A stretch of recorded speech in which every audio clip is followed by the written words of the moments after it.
Implementation అయ్యి అంబేద్కర్ గారు రచించిన రాజ్యాంగం స్టిల్ ఇప్పటికీ 76 సంవత్సరాల తర్వాత కూడా చట్టాలు కేవలం అధికారంలో ఉన్న వాళ్ళకి మాత్రమే చుట్టాలుగా, పేదవాడికి లేకుంటే వాటి మీద ఉన్న వారికి ఇంకా దూరంగానే ఉంది. So pity of that. ఎక్కడైతే ఈ రాజ్యాంగం అందరికీ కూడా అసమానతలు లేకుండా ఉంటుందని చెప్పేసి ఆ రోజు ఒక మంచి ఉద్దేశంతో మేధావులందరూ కలిసి తయారు చేసినారు. అది ఇంకా ఇప్పటికీ రాలేదని చెప్పేసి నా ఫీలింగ్. అంటే నేను ఎవరి రిపబ్లిక్ డేకి చెప్తున్నా ప్రతిసారి కూడా ఇదే చెప్తూ ఉంటాను, వెదర్ మేము గవర్నమెంట్లో ఉన్నా లేకున్నా కానీ. ఎందుకంటే మూల స్తంభాలైన వ్యవస్థలో ఉన్న అన్నీ కూడా ఎగ్జిక్యూటివ్ బాడీ కావచ్చు, కాన్స్టిట్యూషన్ కావచ్చు, మీడియా కావచ్చు, జ్యుడిషియరీ కావచ్చు, ఆల్ గాట్ కరప్టెడ్. అన్నీ కరప్టెడ్ అయినాయి అనేది ఐ స్ట్రాంగ్లీ బిలీవ్. సో చాలామందికి కూడా తెలుసు కానీ మాట్లాడలేని సమాజం అన్నమాట. కేవలం ఎప్పుడు రాజకీయ నాయకులకు మాత్రమే పనికి మాలని చెప్పేసి ఆపాదిస్తూ ఉంటారు. సో సిస్టంలో అందరూ అలాంటి వాళ్ళే అనేది నేను నమ్ముతాను. సో కాబట్టి ఈ సిస్టమ్ అంతగా నడిచిపోతుంది. సో ఒకడు మంచోడయ్యి ఇద్దరు చెడ్డోడు అంటే ఇప్పుడు దీంట్లో గురించి బయటకు వచ్చిందనమాట. సో అలాంటి ఒక వ్యవస్థలో కేవలం ఎప్పుడు కూడా అధికారమే పరమావిధిగా దానికోసం ఏమైనా చెప్పుకుంటూ ఏ విధంగా అయినా బతికి బయటపడడానికి మనం ఈరోజు ఆ చట్టాలను మనకు అనుకూలంగా మార్చుకొని మనం పనిచేస్తున్న సందర్భం. So happy republic day. ఇప్పటికైనా భవిష్యత్తుకైనా సరే, ఈ తరం కాకపోయినా వచ్చే తరానికైనా సరే ప్రపంచంలో ఒక అగ్ర రాజ్యాలకు, ఎందుకంటే బాగా పనిచేసే వాళ్ళు ఉన్నాం, ఆలోచించే శక్తి ఉంది, కానీ సరైన అవకాశాలు సరైన విధంగా అందరికీ రావటం లేదనేది అభిప్రాయం, నాకున్న అభిప్రాయం అన్నమాట. సో అంతే. అండ్ అదేవిధంగా నిన్న 75 సంవత్సరాల ఓటర్ ఎలక్షన్ కమిషన్ ఏర్పడిన దానికి కూడా నిన్న ఓటర్ డే జరగదు. సో నేను ఇంతకుముందు చెప్పిన విధంగానే వ్యవస్థ నాకే ఒక బూత్గా తయారవుతున్న దాంట్లో ఎలక్షన్ కమిషన్ అనేది కూడా అంతే బూత్గా తయారైంది. ఎప్పుడో టిఎన్ శేషన్ గారు ఉన్నప్పుడు చూసినట్టున్నాం. ఒక ఎలక్షన్ కమిషన్కి ఒక పేరు తెచ్చినది, ఒక ఎలక్షన్ కమిషన్కి ఇన్ని పవర్స్ ఉంటాయా అని చెప్పేసి అని. లేకుంటే అంతకుముందు వరకు రిగ్గింగ్లు ఆ ఊర్లో అవి చేసుకుంటూనే కాలం గడుపుతున్న సమయం తర్వాతనే కదా ఒక ప్రాపర్గా వచ్చినది. కానీ ఆ రోజు రిగ్గింగ్ అనేది పేపర్ బ్యాలెట్ల మీద చేస్తూ ఉండేవాళ్ళు. ఈరోజు ఆ రిగ్గింగ్ అనేది ఈవీఎంస్ మీద ఎవరికి ఎట్లా కావాలో అలా జరుగుతుందనేది I still believe in that. నేను పూర్తిగా దాని మీద విశ్వసిస్తాను, ఈవీఎంస్ మీద. ఎందుకంటే పెద్ద పెద్ద టెక్నికల్గా సౌండ్ ఉన్న కంట్రీస్లలో లేనిది మన దేశంలో. అండ్ అలాంటి వాళ్ళు కూడా చెప్తున్నది, ఇలాన్ మస్క్ కావచ్చు, మిగతా వాళ్ళు కానీ చెప్తున్నది, ఈవీఎం కెన్ బి ట్యాంపర్డ్, ఏది ఎనీథింగ్ కెన్ బి కాంప్రమైజ్డ్. నీ ఫోన్ అవుతోంది, అన్నీ కూడా కాంప్రమైజ్ అయ్యే సందర్భంలో మనం ఉన్నామన్నమాట. సో ఎలక్షనే నేను అనుకున్న ఈ భారతదేశంలో ఇప్పుడున్న దాంట్లో నేను గెలిచినా ఓడినా ఇంకోటైనా కానీ ఈవీఎంల మీద జరిగేంత వరకు అది ఒక బూత్గానే నేను అనుకోవాలా.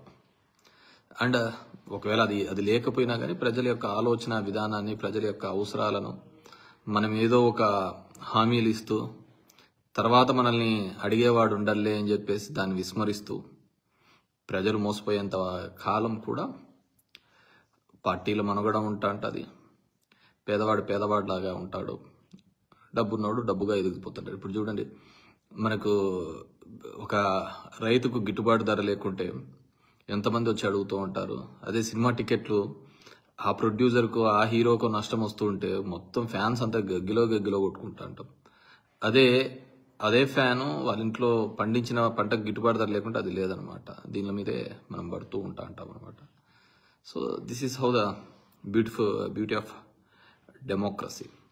సో ఆ విధంగా ఉంది, మనం ఆ విధంగానే భరిస్తున్నాం, బతుకుతున్నాం.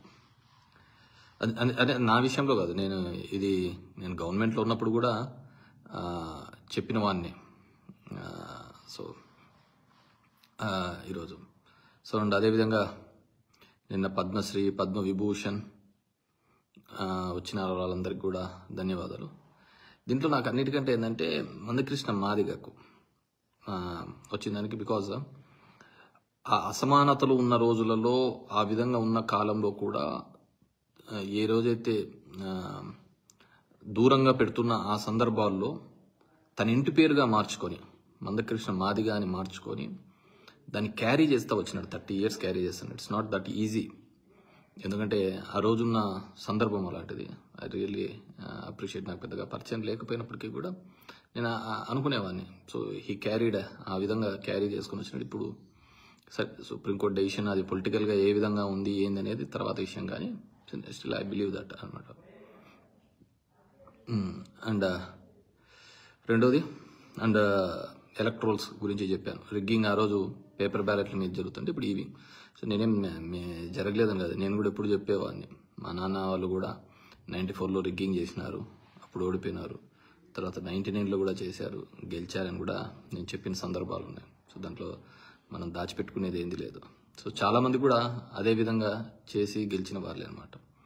అదేవిధంగా ఇంతకుముందు కూడా చెప్తుంటే దేశంలో GST రూపంలో వసూలు అవుతున్న డబ్బులలో చాలా మటుకు కూడా ఏదో ఒక 100 కంపెనీలకు డబ్బులన్నీ పోతున్న సందర్భమే చూసామే తప్ప ఎక్కడే కానీ ఇది చేసిన సందర్భం చూడలేదు. పేదవాళ్లకు కానీ రైతులకు కానీ మంచి జరుగుతున్న సందర్భం కానీ చూడలేదు. And coming to the Vijayasai Reddy గారి అంశానికి వస్తే, డెఫినెట్గా ఆయన జగన్ రెడ్డి గారికి వైఎస్ఆర్ కాంగ్రెస్ పార్టీకి మొదటి నుంచి కూడా ఉన్నప్పుడు విధేయుడు. కానీ మాకు తెలిసినది ఎంతవరకు వైఎస్ఆర్ కాంగ్రెస్ పార్టీ వచ్చిన తర్వాత, ఆయన జైల్లో పెట్టిన తర్వాత, జగన్మోహన్ రెడ్డితో ఉన్న తర్వాత ఒక నమ్మకమైన వ్యక్తిగానే అతన్ని సేల్ కావడం జరిగింది. అదేవిధంగా రాజ్యసభ ఇవ్వడము, ఢిల్లీలో కూడా ఆయన ఉండడము, ఢిల్లీకి జగన్మోహన్ రెడ్డి గారి అఫైర్స్ చూడడం జరిగింది. కానీ గవర్నమెంట్ వచ్చిన తర్వాత వైజాగ్ ఉత్తరాంధ్రకు ఆయన ఇన్ఛార్జ్గా ఉండడం, సమ్ నెగిటివ్ పార్ట్స్ కూడా ఉన్నాయి. సో వాట్ ఎవర్ మేబీ, ఆయన ఇప్పటివరకు ఏం మాట్లాడలేదు దాని గురించి. కానీ డిఫరెంట్గా మాట్లాడుతున్నారు. మన వాళ్ళ అల్లుడు దాని మీద కాకినాడ సెజ్కి సంబంధించినది ఉన్నాయని, ఇంకా కొన్ని ఉన్నాయని. డెఫినెట్గా ఇప్పుడు ఉండేదన్నీ కూడా ఇవే కదా, ఒక ఈడీతోనే సిబిఐ, ఈడీ ఈ వ్యవస్థలే కదా ఎవరినైనా కానీ ఎనీ గవర్నమెంట్ని కూడా బెండ్ చేస్తున్నాయి ముఖ్యమంత్రులు. దాంట్లో విజయసాయి రెడ్డి పెద్ద అతీతుడు కాదని నేను అనుకుంటున్నాను. సో ఆయన లేదు అనుకున్నా కానీ దీనికోసమే ఉన్నాడనేది ప్రతి ఒక్కరికి తెలిసిన విషయం. లేకుంటే దెర్ ఇస్ నో ఇష్యూ. ఏం రాజకీయం చేయలేని పరిస్థితి, ఇప్పుడు చెప్పలేని పరిస్థితి అంటే ఆయనకేముంది. So is very much comfortable. సో చాలా చెప్తున్నారు, కానీ మనకు తెలియక సరే వ్యవసాయం చేసుకోవడానికి వెళ్తున్న అతని వ్యక్తికి మనం ఎందుకు మళ్ళీ మాట్లాడాలి. సో చూద్దాం, మళ్ళీ ఆయన మాట్లాడితే ఆయన గురించి మాట్లాడను. అండ్ కమింగ్ టు ద, నేను యాక్చువల్గా ఈ వీడియో పెట్టడానికి 3 రోజులు 4 రోజుల ముందే మా బత్తలపల్లిలో నియోజకవర్గంలో ఉన్న ఒక వ్యక్తి పిల్లోడు మన నారాయణ కాలేజీలో సూసైడ్ చేసుకోవడం, చనిపోవడం జరిగింది. ఒక రైతు కుటుంబం సంబంధించి 3,40,000 ఫీజు ఆ పిల్లోడు 1,50,000 దాకా కట్టడం జరిగింది. ఇంకా కొద్దిగా కట్టవలసిన ఉన్న పరిస్థితి, కానీ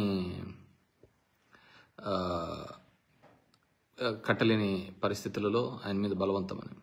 సో ఈ కార్పొరేట్ స్కూల్స్ మీద నేను మొదటి నుంచి వ్యతిరేకమే. ఈ కార్పొరేట్ స్కూల్ పనిచేస్తున్న పద్ధతి కానీ, అది ఏ విధంగా టార్చర్ పెడుతున్నాయి, ఏ విధంగా చేస్తున్నాయి అని చెప్పేసి, ముఖ్యంగా ఈ చైనా కాలేజీలు అంటే చైతన్య నారాయణ, భాష్యం, రవీంద్ర భారతి, నేను ధర్మవరంలో అవి క్లోజ్ చేయించడం జరిగింది.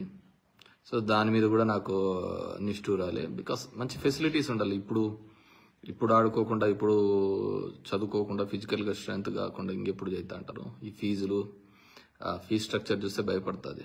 మేము ఇంజనీరింగ్ వరకు కాని ఫీజు ఇప్పుడు ఒక 1 yearలో కట్టాల్సిన పరిస్థితి ఇప్పుడున్న ఫీజ్ స్ట్రక్చర్ ఆ విధంగా ఉంది. కానీ నాకు ఒక డౌట్ ఏంటంటే, మామూలుగా ఇప్పుడు ఎవరైనా కానీ బిల్ గేట్స్ దగ్గరికి పోతే, నువ్వు ఇక్కడ కంప్యూటర్స్ సాఫ్ట్వేర్ కానీ మైక్రోసాఫ్ట్ కానీ ఇక్కడ డెవలప్ చేయాలి ఆంధ్రాలో అంటారు. అట్లాంటిది నారాయణ వాళ్ళ కాలేజెస్లో నెంబర్ 1, 2, 3, 4, 10 వరకు వాళ్ళకే ర్యాంకులు వస్తున్నప్పుడు, ఆయన అదే అతన్ని ఎడ్యుకేషన్ మినిస్టర్గా పెట్టి ఇక్కడున్న గవర్నమెంట్ స్కూల్స్ను కూడా అదే విధంగా డెవలప్ చేయొచ్చు కదా. మామూలుగా హీజ్ ఎక్స్పర్ట్ కదా ఇన్ దాంట్లో, మంచి చదువులు చెప్పించడంలో, మంచి ర్యాంకులు తెప్పించడంలో నారాయణ ఎక్స్పర్ట్ అంటున్నారు. అలాంటప్పుడు అతనికి ఆంధ్రప్రదేశ్లోని విద్యా విధానంలో ఏ విధంగా పెనుమార్పులు తీసుకొని వచ్చి పిల్లలు కూడా అకాడమిక్ ఆ విధంగా ఇంప్రూవ్ కావాలని చెప్పేసి చేయొచ్చు కదా. ఎందుకంటే చేస్తే గవర్నమెంట్ స్కూల్లో పిల్లలు బాగుపడితే ప్రైవేట్ స్కూల్లోకి ఎవడు పోడు కదా. మా జగన్ రెడ్డికి అప్పుడు తిక్కబట్టి ఇవన్నీ కూడా గవర్నమెంట్ స్కూల్లో అన్ని ప్రైవేట్ దాంట్లో కాంపిటీషన్ అన్ని పెట్టి చేసి ఆ ప్రైవేట్ స్కూల్లో వాళ్ళందరూ మాకు నష్టం వచ్చిందని వాళ్ళు ఏడ్చి మా మీద ఇన్ని తెచ్చుకొని రావడం జరిగింది.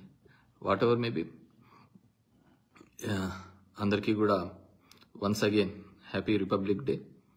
వాట్ ఎవర్ మేబీ, సాయిరెడ్డి అంశం కావచ్చు, ఇంకో అంశం కావచ్చు, వైఎస్ఆర్ పార్టీకి వచ్చే పెద్ద నష్టం ఏం లేదు. ఎందుకంటే నేను మొదటి నుంచి చెప్తున్నాను, వాళ్ళ ఇంట్లో వాళ్ళే ఇతను వ్యతిరేకించినారు. వాళ్ళ ముందు చూస్తే వీళ్ళు పోయేవాళ్ళు కావచ్చు, ఉండేవాళ్ళు కావచ్చు, ఇట్స్ నాట్ బిగ్ డీల్ అని నేను అనుకుంటున్నా. ఇంట్లో సొంత చెల్లినే ఇతని నాశనాన్ని నిరంతరం కోరుకుంటా ఉంది.